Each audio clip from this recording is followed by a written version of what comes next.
This is an online website that allows you to display modifications made to latex projects using latexdiff. Upload the old and new versions of your latex project. Check the option to download the diff project and click the Submit button.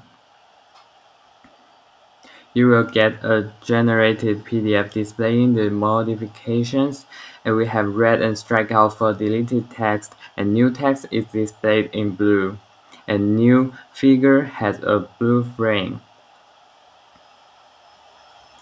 You can download the diff project here so that you can modify and compile it locally.